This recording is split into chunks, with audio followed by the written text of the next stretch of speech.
We do want to get to some breaking news, an unfolding story here overnight as we continue our coverage of a massive apartment fire on the north side at a complex there. So it happened in the middle of the night on Patricia Drive as temperatures dropped to the teens.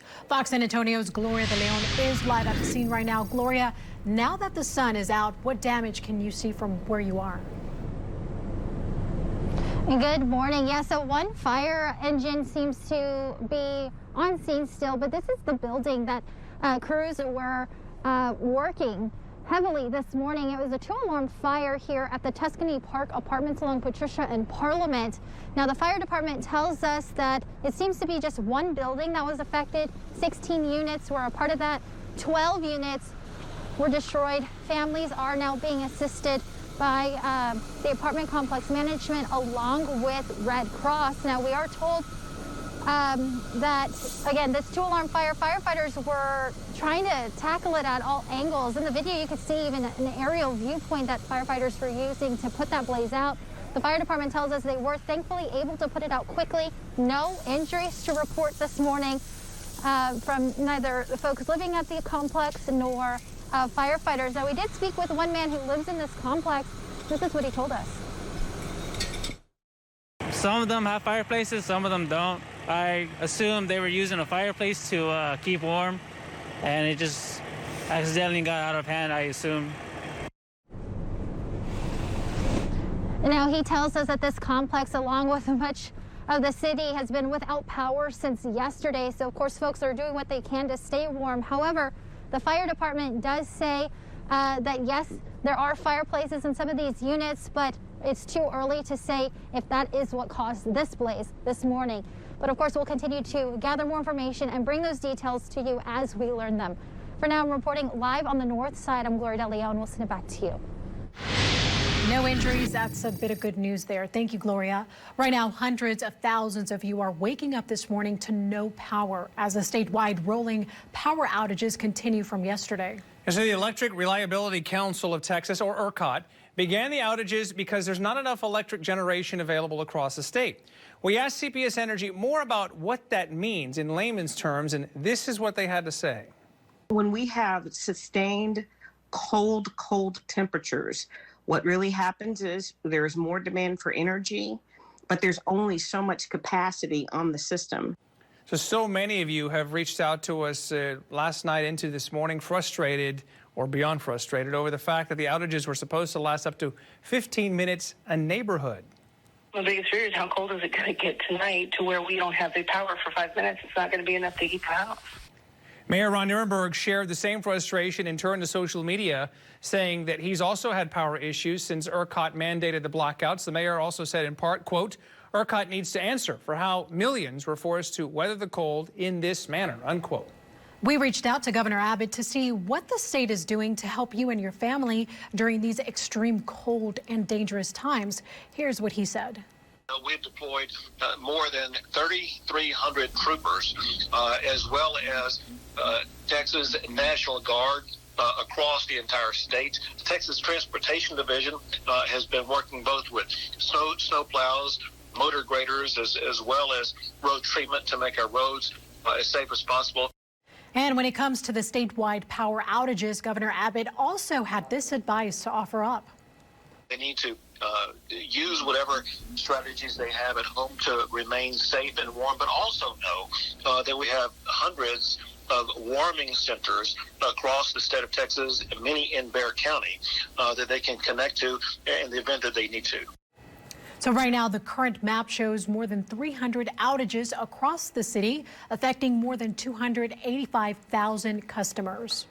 And we know it's tough. You're cold, but CPS Energy is asking people to conserve energy as much as possible. And coming up a little bit later in the show, we're going to have someone live from CPS Energy to join us to get you some answers this morning. And right now, in a little more than a week, actually a week from now, a mask will no longer be required by the state. Governor Abbott said the mask mandate will end on March 10th. But local officials worry about what impacts this could have on the spread of the virus here locally. Fox San Antonio's Cristina De Leon is live with more. Cristina, good morning. Good morning. You know, during the remarks that Governor Greg Abbott made, he gave his list of reasons that we will no longer be needing these a week from today, next Wednesday. And part of those reasons is because more and more people are getting vaccinated. And he says he hopes in the weeks to come that more vaccines will be available to Texans. So far in Texas, nearly 5.7 million vaccine shots have been given out to Texans. And he says we are giving nearly 1 million shots every week to those who want it, because it is voluntary and are eligible right now. By next Wednesday, when the mandate is lifted, the governor claims that about 7 million shots will have been administered in Texas. The governor also promising by the end of the month, every senior who wants a vaccine should be able to get one. But he's still urging people to take personal responsibility by maintaining social distancing and avoid large gatherings of people. Meantime, our local leaders sharing their concerns about lifting the mask mandate, saying COVID-19 still very active in our community, and saying simply this is still too soon to do this. We've been through incredible challenges throughout this year. People have endured the unbelievable. People have lost their lives, and we're going to stop short of the goal. For what reason, I don't know. And no one has explained it to me. Or anyone else for that matter, in terms of the logic behind lifting all these protocols just as we've been getting control of the virus in Texas. Now, the governor did say that there is a safeguard in place if COVID-19 hospitalizations in any of the 22 hospital regions in Texas get above 15% of hospital bed capacity for 7 straight days. The county judge in that region may use COVID-19 mitigation strategies. However, county judges may not impose jail time for not following COVID-19 orders or failing to wear those face masks. Reporting live, I'm Christina De Leon. Mady, we will send it back to you. Christina, thank you. Governor Abbott's announcement of ending the statewide mask mandate left a lot of uncertainty of what we should be doing. Will we or won't we need to wear a mask? So we've been making the calls to find out, and it just really depends on where you go. The mandate goes away next Wednesday, and once that happens, it will be up to each individual business owner to decide what to enforce. Just because we're at this point doesn't mean that it's mandatory that we all jump in line with this. We believe that business owners have a vested interest in ensuring that their workers and their customers are safe and healthy.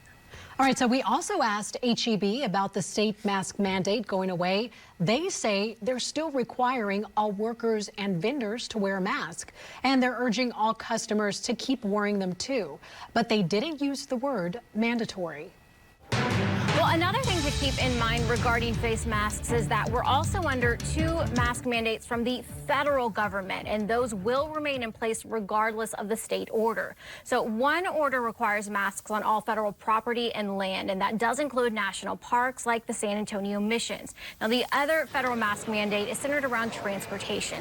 Now, under this order, all passengers, crew, and employees must wear masks when awaiting, boarding, traveling on, or disembarking public transportation. And public transportation is just about everything: planes, trains, buses, subways, taxis, ride shares like Uber or Lyft, ferries, ships. I mean, like I said, just about everything. And those masks also required at all transportation hubs. So when you're at an airport, a bus or train station, you will need to be wearing a mask so long as you're at least 2 years old.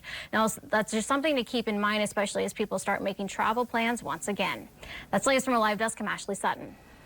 So then the question for parents becomes, what does this mean for your kiddos if you're going to school for in-person learning? Yeah, Fox San Antonio's Gloria De Leon is live to tell us what districts are saying about the mandate and what their current plans are. Gloria.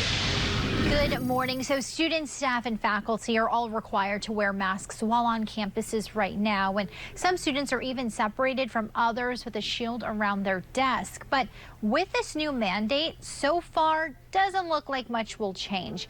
We did contact our area school districts to learn more about how they'll approach Governor Abbott's new announcement dropping the mask mandate.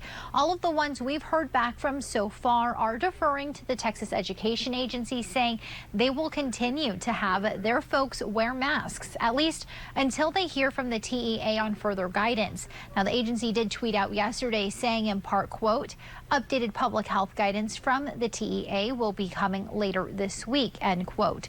During last night's COVID-19 briefing, Mayor Ron Nirenberg said lifting the mask mandate puts our children's health at risk. Let me speak as a father.